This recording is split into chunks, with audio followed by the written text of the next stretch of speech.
So I'm now in chapter 15, and we got to catch up on some stuff again because a lot keeps happening. And by a lot, I mean like we are all over the place. We're happy, we're worried, we're sad. There's a lot of shit happening. So going back, Adolin drinks with his men against other leaders' advice. Again, love him. Adolin, my boy. But Rock basically said goodbye to Kaladin. He's like, I got to go back home, because I picked up the shard bow. And he chose to save Kaladin's life, and in turn might be executed by his own people. Like, to the point where he straight up told Kaladin, like, I'm not going to see you again in this lifetime. What? I don't like that at all. He did see Hoid and was like, that's a god. And he's like, that's not a god. He goes, oh, you airsick lowlander. It clearly is. Honestly, I believe Rock. I think Hoid is a lowercase g god equivalent of something, and I stand by this theory. Then we cut to a Shallan, Veil, and Radiant thing with the Ghost Bloods. But Shallan saying that she had to deal with Venli's alcohol abuse is hilarious to me, because I'm going to start doing that when I get drunk and I'm hungover. I'll be like, God, Veil again? Like, that's great. That's great. But they mentioned that the only stable access point to Shadesmar is at the Horneater Peaks, and they're like super protective over it. And the Ghost Bloods want to control interplanetary trade through Shadesmar, right? And so they said that invested people can't travel far from their own planet. But then, how do world hoppers do it? And like specifically Hoid, because Hoid, once again, Mr. Secret over here, Hoid used Allomancy on Roshar, on Shallan when she was young. So if you can't use the power far from the place where you got it, how is he able to use Allomancy on Roshar? Also, Thadakar, if that's how you pronounce it, the leader of the Ghost Bloods, according to Mraize, says he wants to gather and transport Stormlight.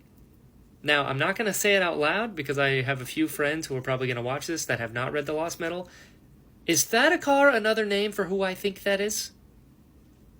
But anyway, and then he also mentioned that Gavilar wanted to become like a herald, and he had Void Light?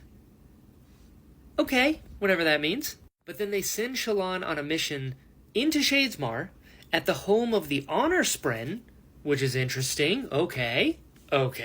His name is Restaris, and he's the leader, maybe even founder of the Sons of Honor. And he's in the home of the Honor Spren, which I'm just now putting together if he was leader of the Sons of Honor Spren. And he's like the only human there. What is he doing there? How did this happen? Are the Honor Spren in on bringing honor? Like, what? And then we cut to a Venli chapter. And for some reason, this, like, fused council, which, by the way, there are 30 fused. That's crazy, and that sucks so bad for anyone against them. But the council, for whatever reason, reminds me of the Skeksis. I don't know why, but the whole time they were talking and going back and forth and, like, their voices, I was like, this reminds me a lot of the Skeksis. And then they mentioned Taravangian is like their guy on the inside. Taravangian is the guy that is in Dalinar's court. That's of the enemy. Oh wait, am I getting shit mixed up? Because Taravangian, I know is working with Odium, but there's supposed to be another spy.